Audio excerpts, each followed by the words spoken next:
I'm telling you, man, she done paid her taxes for this car, and it got repoed. What I don't know is what kind of car did she pay for. And you figure this out when you watch the video. Watch this.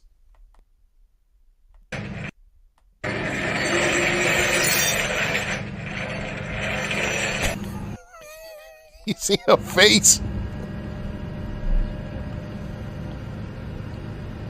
Who y'all gonna give it to? They taking it to parts? Yeah, they work with basic cars like this. So sometimes there is something useful. Use it for parts. Okay. What kind of car did you finance for them to take it and use it for parts? What do you finance? A Ford Tempo? You know, when you usually finance a car, it's a newer car. You know, you don't have to take it anywhere for parts. It's a newer car. Where are they taking your car? And what's going on with it getting repoed if they could just take it and use it for parts? Okay. Look at her face. Poor, poor, poor, poor.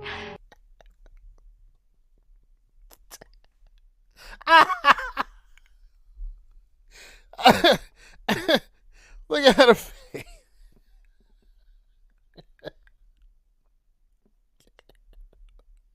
What? Oh man! Look!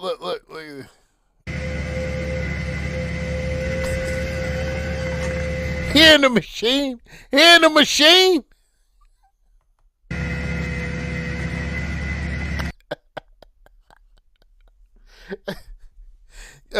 I keep saying, man. You know, financing a car is expensive nowadays. It's not the same. It's not the same. You know, you go finance a car back in the days, and when I mean back in the days, I'm only talking about 10, 15 years ago. You knew that, at this point, maybe in the third year, I have it all paid off. Maybe I'll double up on payments and have it paid off by the second year. Or maybe it'll go all the way to the fifth year. Who knows? You knew you was going to pay it off. This when car notes were what at the time? $230, $240, 300 tops? For regular vehicles we talking about. Now these vehicles are $750 per month, and these ain't for no BMWs, and these not for no Mercedes. It's not for no Lexus. This is for a Toyota, a Hyundai Sonata, a Kia Sorento. It's for these type of cars. So you're paying luxury prices for average everyday cars. And the difference is, when you look at the inflation for these car notes and you look at your salary, how much did your salary increase? Your salary didn't catch up nowhere near to the inflation of these car notes from the past 4, 5, 6, 10 years. It didn't catch up. So, in all actuality, when you go out there and purchase these vehicles, right? Not really purchasing them because, but when you go out and finance them, you're living above your means. And then you end up with this face. You can't afford it. You can't afford it.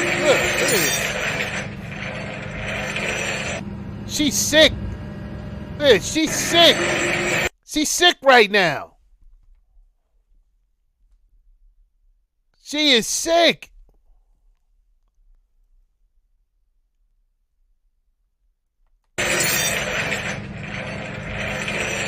Look at that face. She's sick.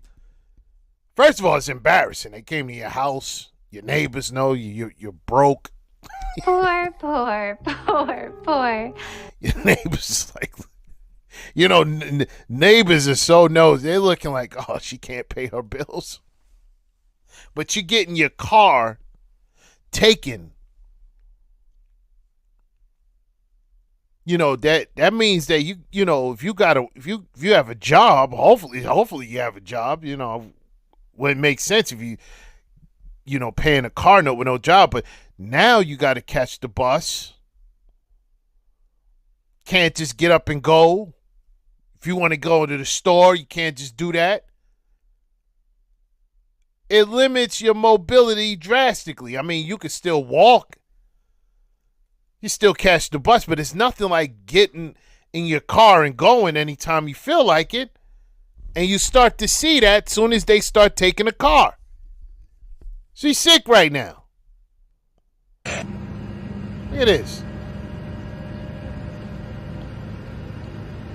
Who y'all gonna give it to? You're gonna give it to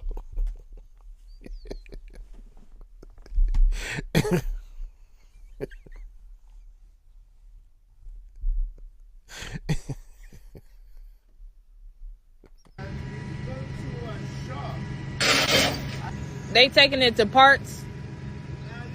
Yeah, they work with basic cars like this. So sometimes there is something useful. They just Use it for parts. Okay.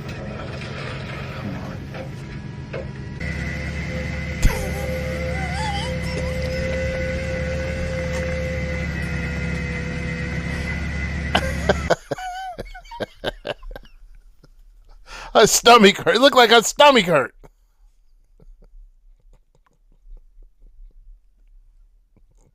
Look at the clouds.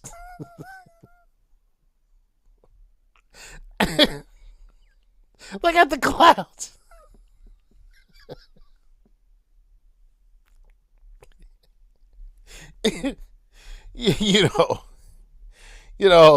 It's really not funny. It's really not funny. You got to make sound. Like I said before. I still don't know what type of car she financed where they could just take it and go somewhere for parts. But,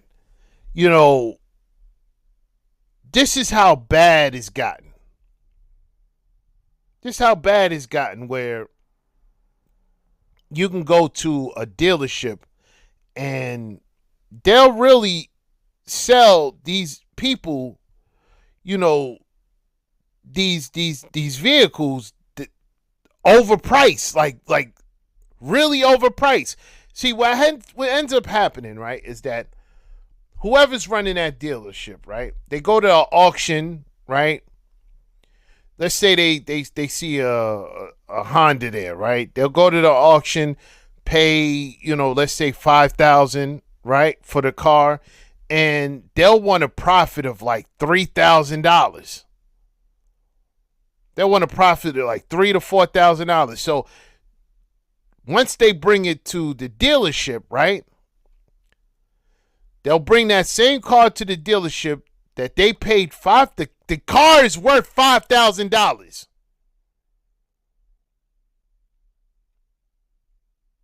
The car is worth $5,000. $6,000. That's what it's worth. See, people don't understand when you go to the auction, that doesn't mean you get a cheap car. That doesn't mean that. Because the person that's at the auction, they know how much these cars are. They're not letting these cars go for $200-$300. No, they'll start the bidding at what the car is actually worth. And if nobody else goes above that bidding, then you get the car for what it's worth. People think you go to an auction and you're going there to get something cheap. You get something quality for a lot cheap. Like you go in there, I'm gonna go there and get this car for like $2,000, $3,000, and it's worth $7,000. No. Then these auctions will go out of business. No. They start the bidding at what the car is actually worth. Once the car is sold, to the dealer, right? The dealer comes and takes the car and bring it to his lot, and that $5,000 car turns into $9,500. The biggest thing with the auction is that a lot of times when these cars that be at an auction, they get a lot of the time these cars be having issues. These cars be having all types of issues, transmission problems, all types of engine problems. Because either they were sitting so long or they were in floods. These auctions pick them up and they'll fix them, right? They'll fix them, right? Or they'll pick it up and just let it sit there and let somebody else buy it. That's why a lot of mechanics go to these auctions looking for cars that's been damaged to the point where it doesn't even make a sense. It doesn't make sense for the auction to try to sell it for anything over 1,000 or 1,500 because nobody's going to buy it but a mechanic. So a mechanic would go there, buy the car, spend maybe $500 on parts, and that mechanic will install it himself. And now he got a car that he paid $2,000 for. Now he could sell it for maybe $4,000. It's all the scheme. It's not really a scam unless you're buying something that's that you're buying something that's beat up. You know, it's not really a scam if you know what you're supposed to pay. You didn't get scammed out of that when you actually put your name on that dotted line for this car. It's not a scam. People say, I got scammed. You willingly got scammed. And are you saying you got scammed because you knew what you had to pay for this car? You knew it was going to cost this much and you couldn't keep up with the payments? That's not a scam.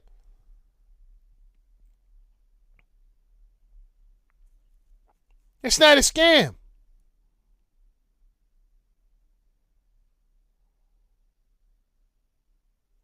You willingly signed up for this. It ain't like you went to a store, used your bank card to purchase something, and all of a sudden, the machine that you used your card for them to the machine that you used to swipe your card kept your card numbers. No, that's not what happened. You went into this place and you signed up for it, and now your card's gone because you couldn't keep up with the payments. And now you with this face because they showed up to your doorstep and now they're taking your car. You should never be in a situation like this ever in life where people could just run up on you and take something from you that you actually need. Never should you be in a situation where they could pull up with a flatbed and take your vehicle. That's insane. That's insane. But many more people are just putting themselves in this situation just because they instant gratification. Anyway, salute. Let's see this one more time. Hold on.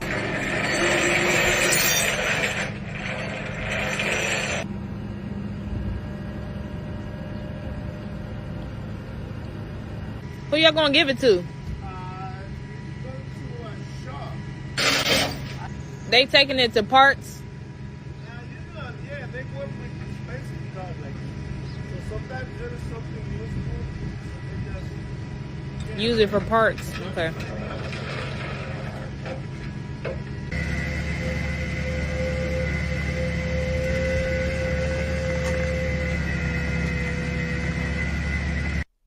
Tragic. Anyway, peace.